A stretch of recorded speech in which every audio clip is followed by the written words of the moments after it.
Shout out Soldier Boy, GOAT. So that's how we'll intro. We'll intro with some Soldier Boy. This one right here for all them girls with that booty meat. Booty meat. Booty meat. About to bed. Turn my swag on. I hope you're having a fabulous day and a fabulous night and a fabulous week and a fabulous weekend. Shout out to you for showing up for today. That's all it's ever asked of you. Show up, show out, be that bitch. I just put on a face since I'm gonna be speaking to y'all. So don't think that this is what I look like on a daily basis, because I don't. I'll be stinking. You rough out here. But I have been brushing my teeth, which is a lot more than some of y'all can say for yourselves.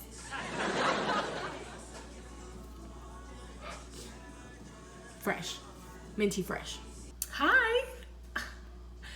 It's Tity, back with another Tity Talks. It's been a little bit of a hiatus since I last filmed. I last dropped a video in like October or November. So yeah, it's been a hiatus. You know, life gets in the way and you get busy, you forget, you don't make time for it anymore. If you're like me, then you get super critical and you just delete everything. So much fun. You kind of stop having time or making time for it, and then boom, the universe grants your every wish and there's a global pandemic. So you have all the time in the world now. Really, really missed, you know, interacting, engaging with everybody. I make a lot of jokes, but we're taking this time to be appreciative of everybody on the front line. You know, nurses, doctors, service workers. We appreciate them, and we are practicing social distancing, quarantining during all of this. So I have yet to make a TikTok because I don't know how y'all do it. Y'all are Energizer bunnies. But I have been eating every 15 minutes. So it's fun. It's all good. It's all good. Anyways, you guys probably didn't come on here to listen to more coronavirus talk because that's all we hear. So let's thank you so much. I'm sorry that you have nothing else to do besides watch this, but I appreciate you tuning in. I love you, whoever you are. I think at first I was going in a direction of wanting to kind of put out what I felt like y'all liked, or try to at least gauge what that would be like. But I think I'm in a space now where I'm just gonna put out what feels right to me at the time, and hopefully y'all appreciate it, y'all fuck with it and support me, or you provide feedback that helps me improve on this platform with my content. So, you know, either way, there's only room for improvement, so I appreciate you. Real quick, I do want to talk about my dear friend Elizabeth, who she's I think 89 now. If you've been following me, you have heard this story probably a million times. Elizabeth is 89 years old. She's been married for like 40 years to her husband, Raymond. We met in a grocery store. We bumped carts because we were both looking at the avocados. And so I think I struck up a conversation with her and was like, oh yeah, it's the season for avocados, whatever. And we started talking, and then we became really good friends. She invited me over for tea. And I remember the first time I was gonna go over to her house, a lot of my friends were like, you know, don't you think she's just gonna, you know, steal your organs? Or, you know, what if you get kidnapped? And it just felt very real. It felt very authentic. And so I wasn't scared. I just kind of trusted that, you know, trusted my intuition, and went over to Elizabeth's house. We had tea, and that was the beginning of a beautiful friendship. I am 25 years old. Elizabeth is 89 now, I think. And it's just been an incredible friendship. We talk about everything when it comes to love, the economy, what it's been like for her being married for longer than I've been alive. And so she's kind of been a really cool way to look at life, because I'm, sort of at the beginning of my life.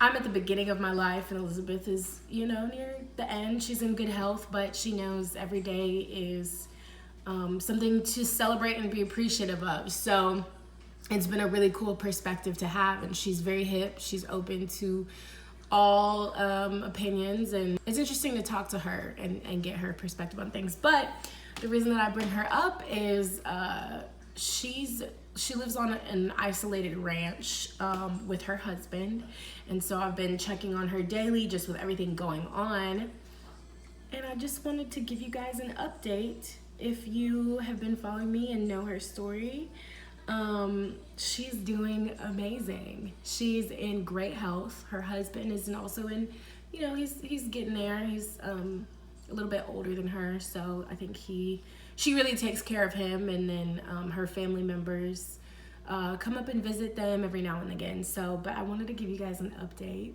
She sent me a picture. This is in front of her rose bush. I'm a bad bitch. You can't kill me.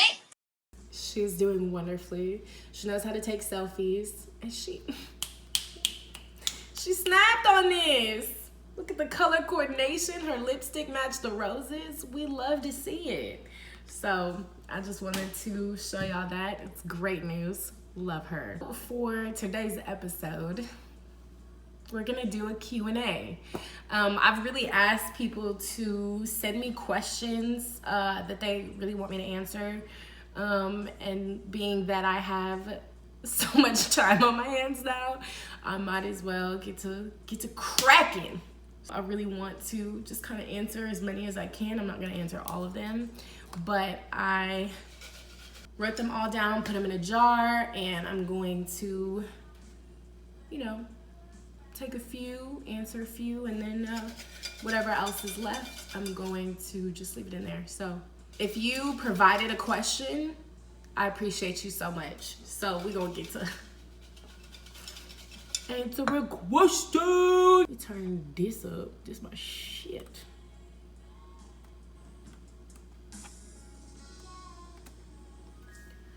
All right. Shout out to Jill Scott. I hope she's doing gravy, making us some music in this crazy time. Also, shout out to who else do I wish safety? I wish everybody safety in this time. Also, stop stressing yourself out. There's really nothing to be done. Do what is within your control, and stop getting so paranoid, so negative, because that's really what's gonna drive your reality. So you just have to understand that every day is another day to express your gratitude, to be positive. It's harder when all this is going on, and it's like you don't really know what to expect. And that's on period. Happen next. Just know when you're a grateful person, you'll see the blessings that are offered to you every day, big or small. See everything with radical gratitude, with childlike compassion, to be grateful, to be, thankful, to understand that it can always be worse. Makes it really easy to show up and laugh and have a good day. But I've said this before, this is how it's always been. There has never been an element, or should I say there's beforehand, there was always an illusion of control. So now we feel like we're out of control, we're helpless, what's to be done. But I'm sorry, you've never been in control. So I would just say, be positive every day. Find your pockets of joy, get back to yourself. What do you want to be like or look like or express when all of this is over? Because it will end. So do I think that we're going back to normalcy? I think this is the start of something completely new. So I think a lot of us are gonna have to make adjustments, as we already have, and kind of in a new way of life. So only time will tell. But you can't stress yourself out feeling like you have to be in control of everything. So cool out, be positive, keep your head on straight. Straight. Get to it. Ain't nothing to it but to do it. Ain't nothing to it but to do it. Period. Without further ado, what do you think is your gift?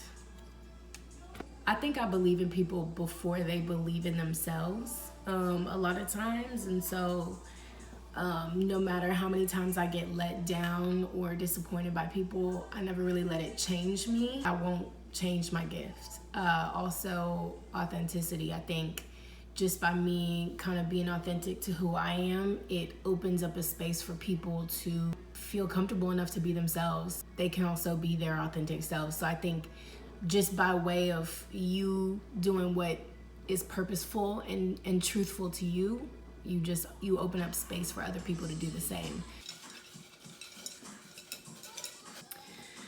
Define your ultimate happiness. Ooh, that's a good one. My ultimate happiness. I'm definitely somewhere near an ocean. I'm creatively fed. I'm spiritually growing. Definitely a lot of laughter in that equation. I'm not in any financial fear. I'm in abundance. And I'm unconditionally in love, loved, and loving. So definitely my ultimate happiness. Good questions, guys. What is self-care to you? I like that. Self-care to me, I drink a lot of water. I engage in therapy, napping. I eat chocolate. I'm definitely honest with myself about my wins and losses. I spend time with women who are smart and driven and unconditionally loving. I say no. Definitely saying no is a form of self-care. Don't try to be everything to everybody, which a lot of us do. I put myself first. So that's a major self-care, strategy. And I definitely try to listen more, listen to God, rather than always being so actively trying to speak or trying to talk.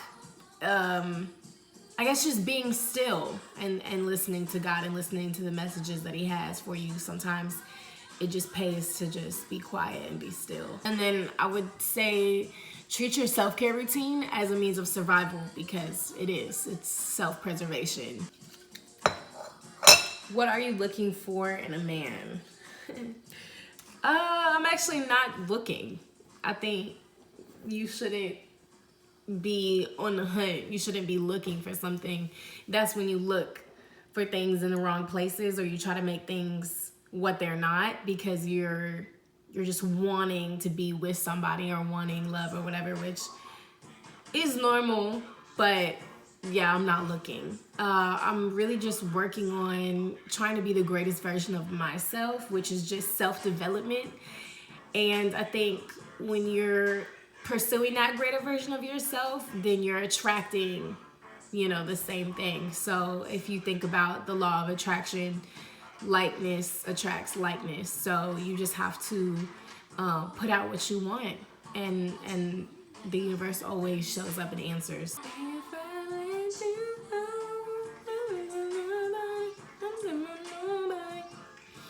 Also, how come when I'm like, oh, I might, 2020 could be my year. I could find somebody. Global pandemic.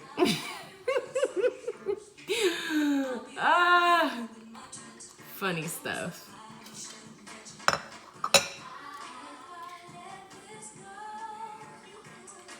Whew. In what ways do you think white people could better contribute to society? Sheesh. I will answer this question, but I think it's not just limited to white people. I think there are people of color who could also benefit from doing the work. I would say learn about your Muslim friends, learn about your Black friends, learn about your Latin friends, learn about your immigrant friends. Share experiences, identify where your stories overlap and intersect and where they divide. So you really kind of figure out where somebody's coming from in their perspective. Ask how you can be of support. Challenge the stereotypes that you hear in your community. Low-key, my hands are a little bit too chubby to like fit in this. Does anybody still suffer from kid hands? I have the most childish, chubby, like all of my kid weight. You know how people say like baby face? I still have baby hands, and I don't want to talk about it. I don't want you to be mean to me about it because I already know, so it doesn't help. But they almost don't fit in a jar. It's okay. I always push people away. How can I stop doing that? I think this is my unprofessional opinion. I'm not, a psych doctor, but I think abandonment issues often look like pushing people away. You're afraid of them leaving, so you're trying to like beat them to the punch. Just like with anything else, get to the root of the problem and start there. I would say forgiveness is a really good start, and that's how you can stop pushing people away, because you know that you're doing it and you're aware already because you're asking the question. Forgiveness is a really good place to start. How do you deal with internal anger? Never let anger fully consume you.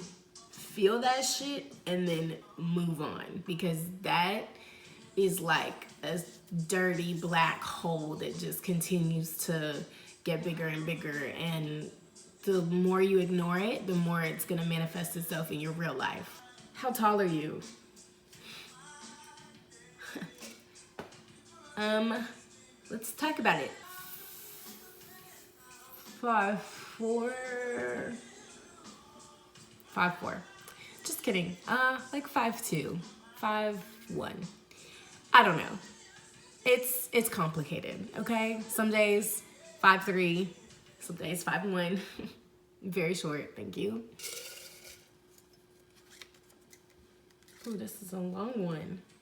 What advice would you have for an artist who wouldn't mind falling in love? Interesting. I have a lot of artistic, creative friends in my life. A lot of them, music, photography, fashion, any type of art. Those are really the people that I love. I love creative people. So what I've seen from the third party point of view is value your purpose, the gift that you've been given, and anybody that really, really loves you is never gonna make you choose between them or your art. That's your divine purpose, and that's what makes you, you. On the flip side of that, I would say be open-minded to people. Don't always cut yourself off from people because you feel like you have so much more to accomplish, or, oh, I have to do these things before I can fall in love or have a relationship. Because you never know the ways that those things are going to open you up to inspiration. As a general rule, not even just for, artists or creative people, dating is not necessarily about the other person. Dating is always a way to find out more about yourself. You accept what you tolerate, what you really like, what you don't like. It's good to kind of get that experience. So I would say be open-minded. If a person is important to you, make that time. Don't always feel like you have to isolate yourself in order to, be an artist. Do you believe in revenge? I absolutely do not believe in revenge. I believe in karma. So I think even if I don't like you, it's really evil to wish bad on somebody. I only really wish for people to get back the energy that they put out, and whatever that looks like is your business. I can't retaliate. There is no getting even. It really doesn't work like that. I know better, and karma comes quick. So God got my back. My mom has my back. Playing God is not my job. I'm an onlooker just like everybody else. So revenge is really not the answer.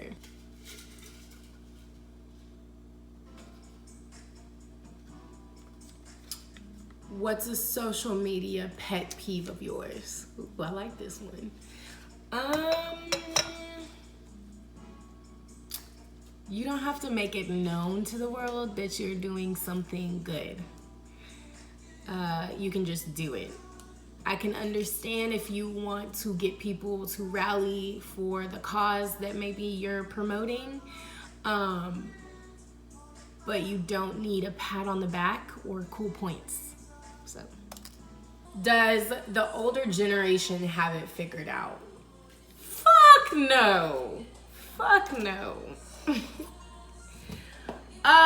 Look, I believe in, don't reinvent the wheel. Study and appreciate people that have it figured out. Always have a mentor or someone older that you admire, that you can follow kind of their blueprint.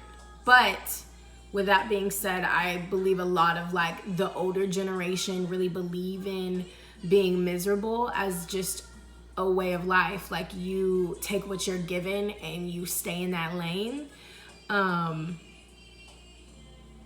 As someone who lives in their dreams and really appreciates dreaming big, I could never really take a lot of advice from that generation in terms of I guess just dreaming and how I structure my life or the advice being given. I'll always kind of be unable to take a lot of that advice. So to an extent, yes, I think the older generation is wise in a lot of ways. You respect your elders, but I think they came from a generation where they valued survival. And we're obviously grateful for the sacrifices that were made to bring us here, millennials. A lot of our parents value structure, they value stability, and we are more of a generation about taking risks. We're entrepreneurial spirits. I think we care a lot more about jumping off the cliff and doing things that are scary and uncomfortable. There's no growth outside of that comfort zone. So everything that you listen to or that you consume, that you're taking advice on, take it with a grain of salt, but also realize that you should never take that advice if it's going to limit the way that you think or the way that you dream. And that's some real shit. Very passionate about that topic. That's why I kind of went off on a rant. But value advice from people who are successful, who get it, in that older generation, but also you can think for yourself. What should you do for the people that you can't help? Bitch, listen to me. There will always be somebody that you can't save. 9 times out of 10, you can't save people. So, I catch myself overextending myself a lot. I be wanting to help people and I mean well, but everything that I feel or I experience is not mine to carry. So, I would say realize that you don't always have to reach out. You can say a prayer, send your love, send your wishes from a distance, from a very safe distance. I personally, I don't like seeing people struggle if I feel like I can help, but maybe their journey is calling for that. And unless I know without a doubt that I'm being called to assist, it's not my place to intervene. So I would say just be aware if you're always playing Captain Save a Hoe. You can't save people. People have to want that for themselves. They have to want to journey into something better. So I would just say, you know, you can love from a distance also. What do you think we should be doing during this time? I just think it's a time to get grounded. We can no longer escape or distract ourselves from the work that needs to be done. So I would just say be still, listen, and get comfortable with, you know, being alone and thinking about all these things that maybe you've been avoiding beforehand. I feel like this is gonna be a good one. This is gonna be a good one.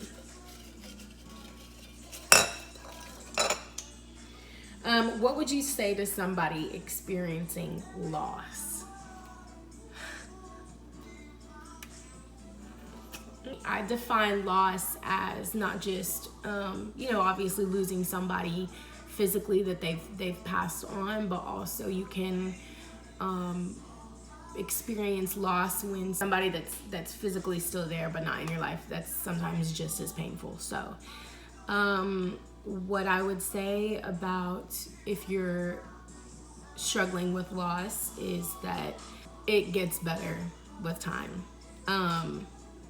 That's something that I've always heard and thought like that's a bullshit, like, you know, Google quote or whatever, but it does. That's not to say that it doesn't hurt, because it hurts like hell. But when you get to the other side of that, sometimes the pain is a lot more dull. It's a distant memory and it's not so sharp. Pain doesn't vanish, but it does get easier to bear. So just show up for every day in the ways that you can.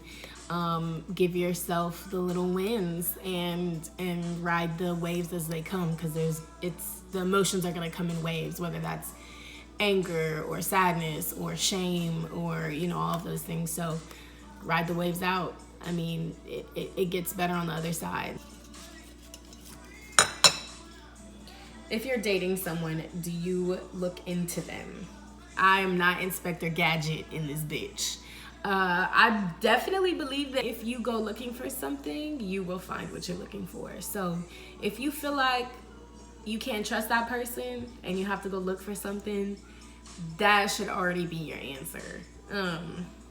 Don't investigate the people that you're dating. Trust. With that being said, everything that's done in the dark always comes to light. So if you're thinking that somebody's being, you know, mischievous or manipulative or maybe deceitful, that shit always comes to light. So also listen to your intuition at the same time. Intuition is never wrong, baby. That's all I really feel like answering.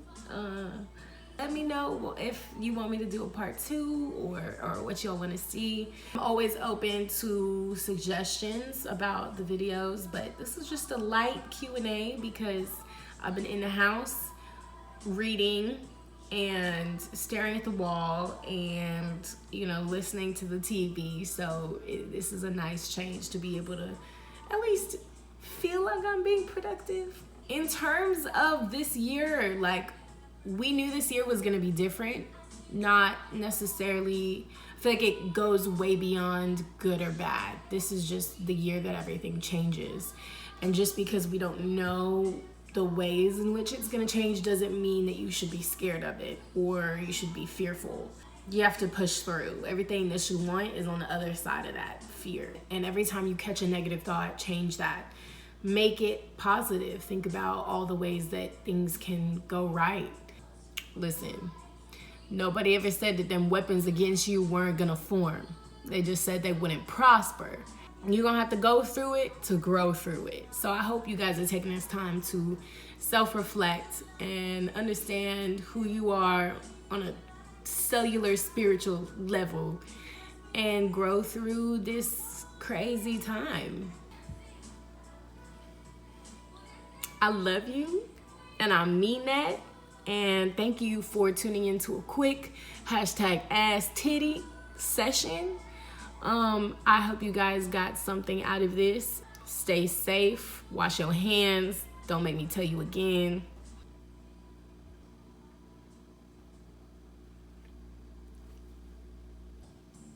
I kind of just feel like this is my outlet to be spiritual and goofy and just express myself. So this is how I'm doing that. And so I just appreciate everybody tuning in. And, appreciate you. Until next time, this is Tity Talks.